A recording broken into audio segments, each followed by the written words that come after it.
जय हिंद साथियों, कैसे हैं आप सभी। मैं अजय स्वागत करता हूं आपके अपने परिवार एग्ज़ाम इंडिया वार में। फ्रेंड्स, हमने कल पढ़ा था कि कंप्यूटर में जो मेमोरी होती है उसको जो मापा जाता है बिट, एमबी, केबी, जीबी, इनके बारे में कल मैंने आपको बढ़िया अच्छे से बताया था। अब आज बात करेंगे किसकी साथी, मेमोरी की। आप कोई मोबाइल फ़ोन लेने जाते हैं तो पूछते हैं दुकानदार से, भैया कितने रैम का है, कितने रोम का है। आप कोई एसडी कार्ड लाते हैं, जो चिप होती है जो मोबाइल में लगाई जाती है, उसको भी पूछते हैं कितने रोम, कितने जीबी डेटा की है, कितना इसमें इकट्ठा हो जाता है। तो अपने को आज ये सब पढ़ना है, क्या होता है रोम, क्या होता है रैम, इनकी फुल फॉर्म क्या होती है, क्या मोबाइल में यूज़ होता है, क्या प्राथमिक मेमोरी होती है, क्या द्वितीयक मेमोरी होती है, क्या सहायक मेमोरी होती है, क्या कैश मेमोरी होती है। इन सब के बारे में अपने को चर्चा करनी है। तो मेमोरी क्या होती है, जो डेटा या इनपुट को अपने अंदर स्टोर करके रखे। हम मेमोरी भी साथी दो प्रकार की होती है।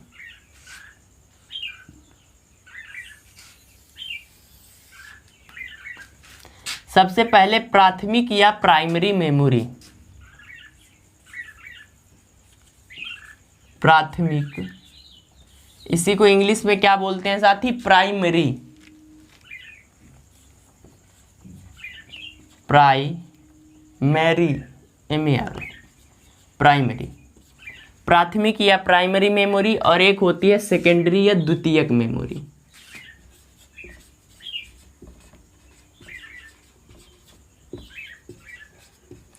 द्वितीयक, और इसी को क्या बोलते हैं साथी, सहायक भी कहा जाता है। द्वितीयक या सहायक मेमोरी। तो प्राथमिक मेमोरी क्या होती है, जैसे कि साथी मोबाइल होता है तो उसमें क्या होता है, अगर आप एसडी कार्ड नहीं लगाएंगे तब भी उसमें डाटा स्टोर करने की क्षमता होती है।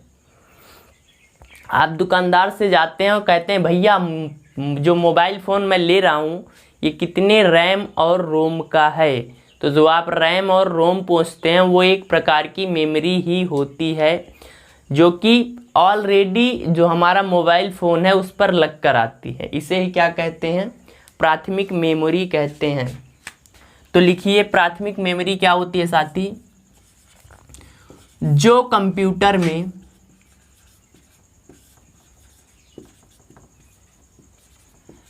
पहले से लग कर आती है, अर्थात हमको उसको बाहर से नहीं लगाना पड़ता, वो ऑलरेडी कंप्यूटर पर लगी हुई है, आती है।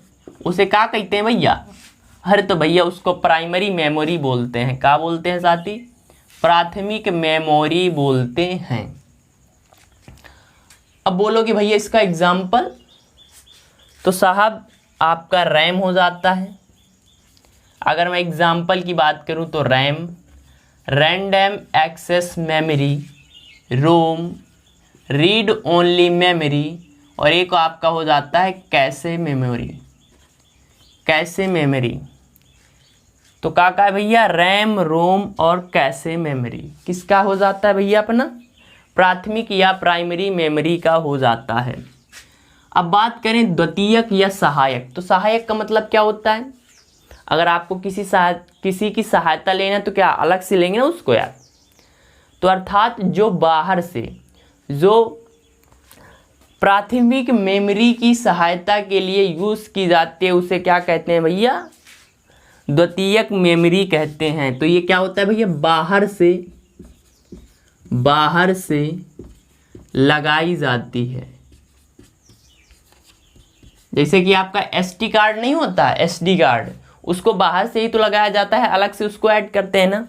अब इसमें भी कई सारे टाइप आ जाते हैं। अगर इसके मैं एग्जांपल की बात करूं तो ऑप्टिकल डिस्क, मैग्नेटिक डिस्क, लिखिए ऑप्टिकल डिस्क का मैग्नेटिक डिस्क। मैग्नेटिक डिस्क, इसमें सीडी, डीवीडी ये सब आ जाते हैं। मैग्नेटिक डिस्क,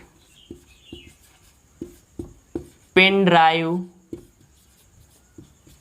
हार्ड डिस्क, ये सब का होता है भैया?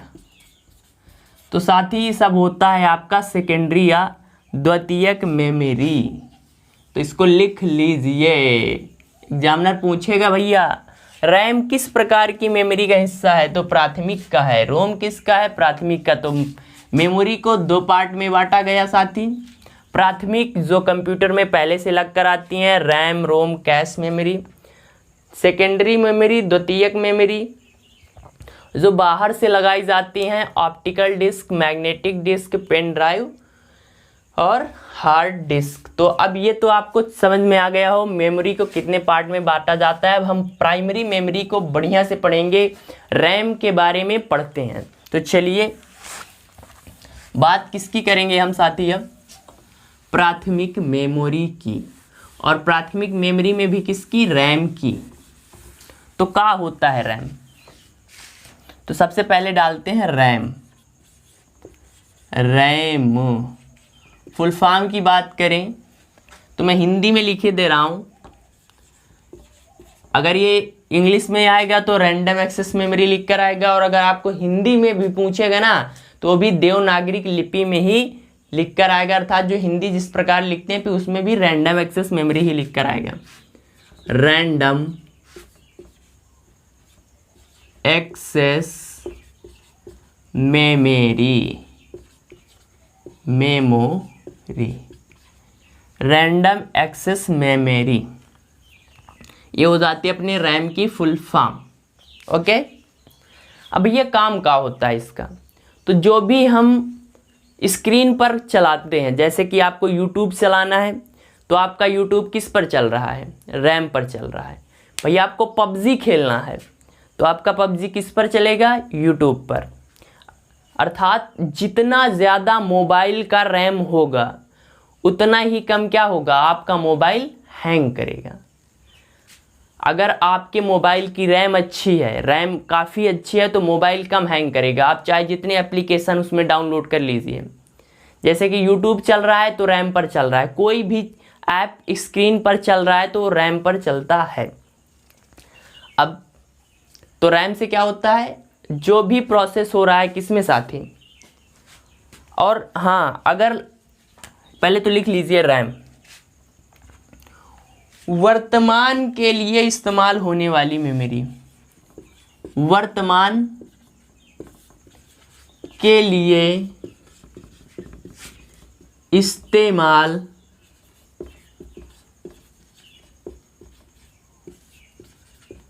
होने वाली मेमोरी। ओके, इसका मतलब क्या है? जैसे कि भैया यूट्यूब आपका चल रहा है, क्या हो रहा है?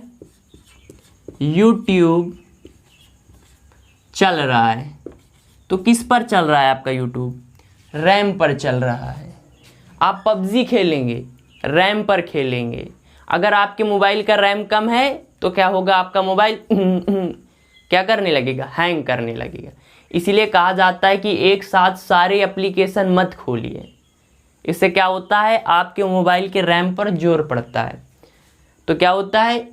जैसे कि आपने एक साथ क्या क्या खोल लिया, देखिए आपने यूट्यूब भी खोल रखा है, आपने पबजी भी खोल रखा है, और आपने क्या कर रखा है? आप अपने बाबू सोना से क्या कर रहे हैं? चैटिंग कर रहे हैं, तो आपने व्हाट्सएप भी खोल रखा है। अब आप क्या करते हैं? और कई सारे आप गाना सुन रहे हैं तो म्यूज़िक प्लेयर भी खोल रखा है, वीडियो देख रहे हैं तो क्या कर रहे हैं भैया? बढ़िया वीडियो सब इतना खुला है आपके मोबाइल पर। अब आप क्या करते हैं? पबजी खेलते खेलते आपको क्या आता है कि यूट्यूब में कुछ सर्च कर लें, तुरंत यहाँ पहुँचे, फिर क्या अरे एसएमएस आ गया उधर से, यहाँ भागे, और फिर क्या मन किया अरे गाना सुन लें, यहाँ से यहाँ भागे, फिर यहाँ से। तो ये इतने सारे एप्लीकेशन में आने जाने में किस पर जोर पड़ता है?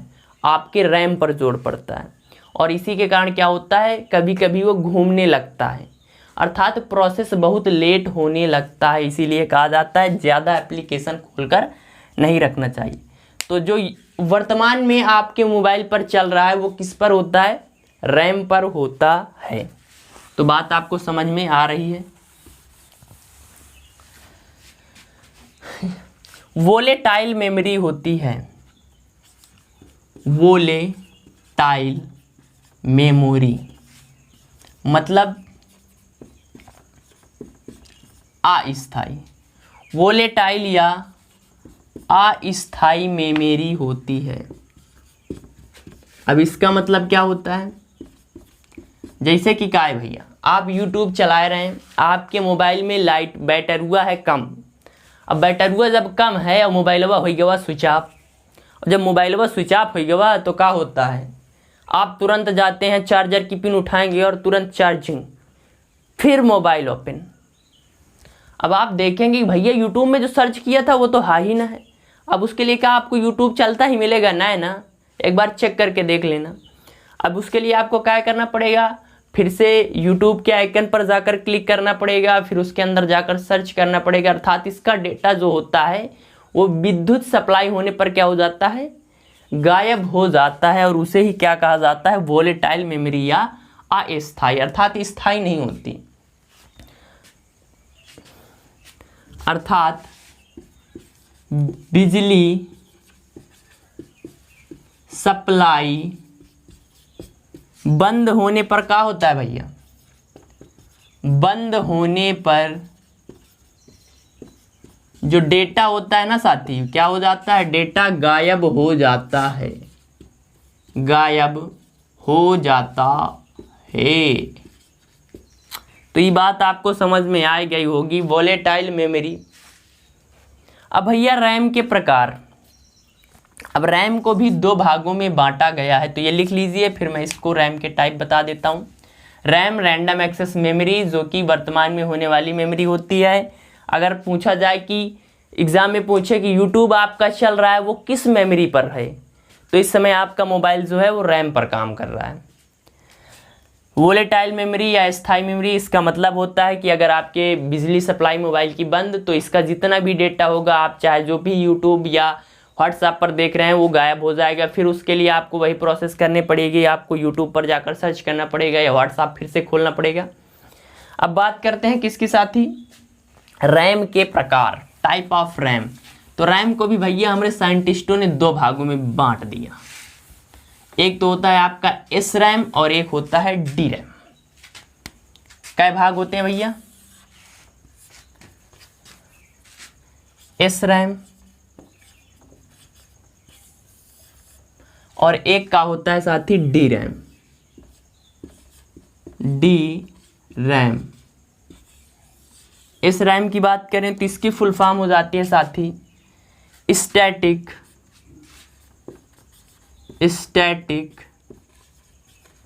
Random access memory, random access memory,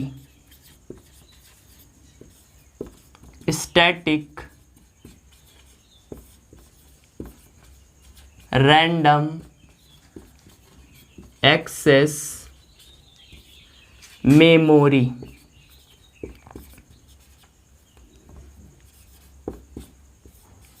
D RAM की फुल फॉर्म क्या हो जाती है साथी, डायनेमिक, डायनेमिक, यार अपनी इंग्लिश थोड़ा डैमेज है ना यार। डी रैम की क्या हो जाती है भैया, dynamic, dynamic random access memory. Hindi में लिख लेते हैं कैसे, ज़्यादातर तो भाई अपने हिंदी ही वाले हैं। डायनेमिक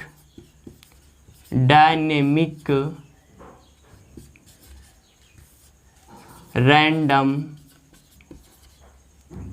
एक्सेस मेमोरी, ये हो जाते हैं अपने रैम। रैम के प्रकार, रैम भी टू टाइप की होती है, एस रैम, डी रैम। पर इनमें अंतर क्या होता है साहब, अंतर सिर्फ थोड़ा होता है। जो ये होती है ये अपरिवर्तित होती है और रिफ्रेश बहुत कम होती है। क्या होती है, अपरिवर्तित होती है। इसमें क्या है, अपरिवर्तित होती है, अपरिवर्तित होती है, अर्थात इसको परिवर्तित नहीं कर सकते। बहुत कम रिफ्रेश होती हैं, बहुत कम रिफ्रेश होती है। पर इसमें क्या होता है, बहुत ज़्यादा रिफ्रेश होती है। 1 मिनट में 1000 बार रिफ्रेश होती है। अर्थात खुद को थोड़ी समय में जो डी रैम होती है अपने आप को रिफ्रेश करती रहती है। तो रैम, रैंडम एक्सेस मेमोरी, 2 प्रकार की होती है। एक तो हो जाता है आपका एस रैम, एक हो जाता है डी रैम। एस रैम की बात करें, स्टैटिक रैंडम एक्सेस मेमोरी, जबकि D RAM dynamic random access memory अपरिवर्तित होती है, बहुत कम रिफ्रेश होती है, जबकि ये वाली बहुत ज़्यादा रिफ्रेश होती है, 1 मिनट में 1000 बार। तो अपनी ये छोटी सी प्यारी सी क्लास थी मेमोरी के ऊपर, आपको कैसी लगी कमेंट कर दीजिए। अपने परिवार एग्ज़ाम इंडिया वार पर हैं तो उसको सब्सक्राइब कर लीजिए पहली बार अगर, एंड लाइक कर दीजिए यार, थोड़ा फ्रेंड के साथ शेयर कर दीजिए। और आज आपको रैम पढ़ाया है, कल आपको पढ़ा दूंगा रोम कितने प्रकार की होती है। फिर अपने को ये पूरा अच्छे से कंप्लीट करना है, क्योंकि अपने एग्जामिनर जो होता है ना वो मेमोरी से काफ़ी क्वेश्चन पूछ लेता है। तो लाइक कर दीजिए, मिलते हैं अगली क्लास में। जय हिंद, जय भारत।